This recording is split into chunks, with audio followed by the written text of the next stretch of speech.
me mamu nyina afishia pa bi asen hia na de di kan me da obi a wa subscribe to this channel say ene won so a ohwe me na de tie ne say so subscribe ya pomodin a subscription free so na do notification bell na to so say be ya ye ni o me bi say ya ohusa na won sa kana fence wo bo ni aketo a wo ba wadamfo na wo pia me na de me ye na eden ekwanim na e kama na de di kan waba mema wakwaba na de me wa ha ekoyi o we ye bronya akokọ froye enye froye bi akeke we no etija eda ho a ekoyi benku bi ho na eda ho a ekoyi waache bi kura betumi di atare ho ede flavors no ekoyi ntiji wakonya sane original mekano na ye mfenhihye so enti de di kan makokọ a me woni so ahụ akokọ no betumi ayisu akokọ bi a ope medie na nan wom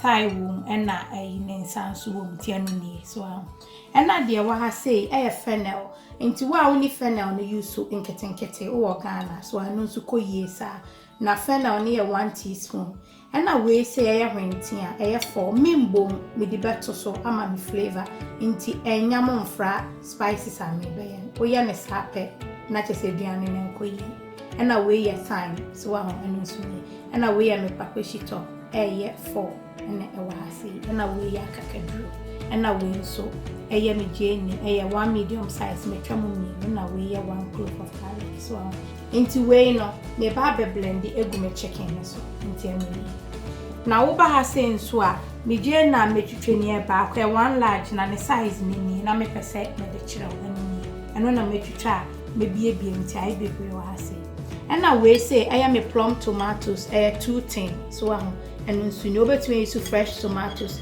eno nso bekoyi na meko no me use green one na recipe we ji akonwa na nsori efisese na me ye no wo se wo hwesi na we say thyme ni bi na matete egu ha na we say 1 spring onions na metwom ni egu ha na we nso parsley fresh one so when you fresh thyme any parsley na use dry one ebekoyi ba ye ne nkakra so na we nso me medium size red onion any 1 chilli we na we 2 cloves of garlic na we nketenkete eno nso 1 teaspoon na makakadro ni nto me reduce akakadro no wahase na we say 2 tablespoon of tomato paste so tinioma ye de be froye no ho nso ni nti sane me kan no akonwa na ne wosa woje na me bofroye papa ma se be ya we bi ma obusuafo a ombehu sa wo yade so ye to aso ense se dia me na ne se me de me wentia no 4 no etum na afi me ko blend me nioma nyina ne aka ho ase ense se amaso me je yase so na me mix blend nso ni enie so wo hwie ni nyina aguso enti me de quarter cup nsuo no na me de blend into so ahwa won say too runny if you say o chicken no ofi ase se wo steam pa nsuo babem so na afi o de salt to taste eguso no akani nyina mu kama to I say nsuo wo chicken no kakra me wo no I say when you fair Mr. Wa and Russia Diana no so on the medium heat no na flavors ni na kushim come on say dia me na ne say me kata so na che say steam kama enti say dia me na say me twama me nam ne steam kama no say nam no ayade a wo ye no be 24th esi ho no 23rd season si ho no me feel me actual tinti na ye medium heat no Inti say dia me ansa me blend me toast ni parsley ni meko na me de asija so se be ye be fi ase ehura ma me na ma blend we ni so asi wo se be ye de fry ni hihye so a be ko say show so ni ye wi ti e to aso ti abusia for in toast ni parsley ni thyme no ani meko no na manya we si ase so na maso ase na akoko nso na eno nso ehuru be so ti no we de 2 in 1 ye bo we say show so ni asori so hunsa nti no eno nso ni ehuru kama ya busia fo makoko ani o And once steam bro for about 30 minutes. So I'm weighing a coconut air din pan. Into one baby. So I'm stock on inspired to me, nothing about it. And they say, man, one is this way I don't use one will be out and me is to sunflower. Now for the chicken action. Now chicken way no the best you and probably dear and family. So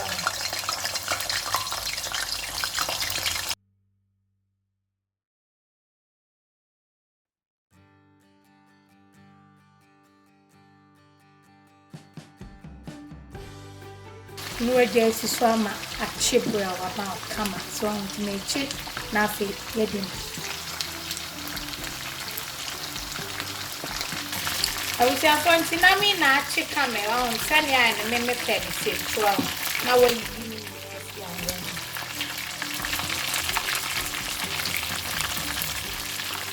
I was a phone says one on the aka woman near my sasso cry so and I silver no use to no one. Now so do Jane and Nego. It is so a medium low now. So now me say I have him. That's a way no a mama kind in color blue. It's say bronya betty so watching. If I say na me Jane near you so now say me blend mix and so now the name the man mentioned in North baby. Now, so I need your wood, Jane and a goom, once and in after 9 10 in a clever fine.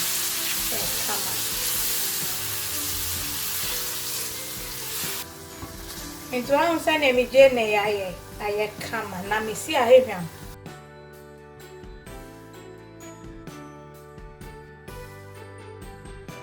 And they say, true say, and rational.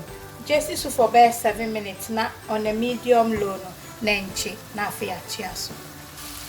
Insese wan sane Jane na ye chiama nsuo ni nyina mfrim so aho na afa odu tomato paste no 2 tablespoons no na mahono no so aho na de aka toma di nsuo kakra san aka ho na afa no ba be chim ano so to bunti an rashi froye no she mo brown tino me chim afede ya chiaso.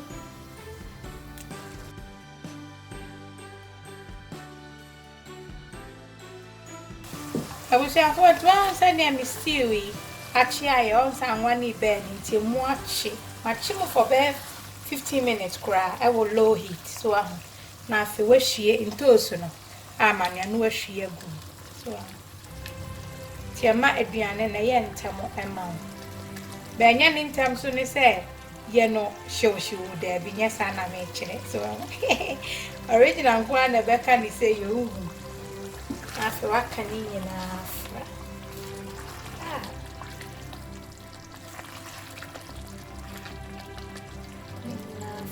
kama into stock ne dia mfenka ho ansa ye beka ho asem e say me benua we mu amemu achi ti me yi hwinti ane nso aba begu ase so kese ehwana ti ni so are mfi akonya no so why get was I was saying for anti one for any mu achi kama yo so nti safi na me de enam no egu ado na me na egu kama na me se for ye ide iwie yo nti mfana mni ngumu ntem so bomode aso be ma fry ni mu achi na flavors ni nyina kom kama na afi aha na do stock no egu so stock ni nyina chicken stock no nti odi gumu ntem pe obo won sentos ne me no e ma ne nyede nti ma ni nyina me kama ntos no na do chicken ne gum na de stock ne gu so no na chese weja ne brown na no so ayeden akohihiem ti we no eto de bia de me en se slow cook akra no ahwie gum na ne akopa konya na waje wakonya brown unza ti no me ma ne sima kakra ma be yi ayi free wacho ne ewi o yeto aso abusiafo ya free ne ewi o na msi afia hwehwama no the only way I will be when you make come mo de mo yade and say over try. So ti bo modi answer uni fresh herbs I may use na. Use dry one no. They be apa me use. Na mo no introduce dry herbs no nkakra. So I'm feeling mu bebre. As I know I say what no. Inti hwese na ma me fan kire. Ye. Ato ne bo ase nneoma cheche. Hwe. Aye kama anwan nso. Me mpani bebre nti bo modi ase wanwan no be ne kakra bi so aduane ndi ebedi na mu ebe ne kakra. So I come fine. Until we dear, why ni say no amana jo fine na video dey see one. So into all say na me dey actual no simple but equally delicious. So until bomodi an say ubetwe bia ma obusuafo. No mo hu say blow ni. Oh, ni original na ye adwuma hu sa. Until so subscribe ya bomodi an subscribe. Na agro yeguso ani yedi ni ye ko. Nenne me pesa me faso edemu nyina ase. Obi a wa like me video pen, obi a wa share me video, obi a wa jam me comment. Mo a mo send me private emails a mo say channel inti mugusu di ye nwuma no. Me denya me ase fi se de bia me mpa e bone se me mpesa obehwe channel ikeke so ho. Na mo wo hwa Ewrade ma unya bibi frame se be a wonso betimi di aboa wo busua. Na anya bibi frame a mesra wo. Emwati modi wo bi so.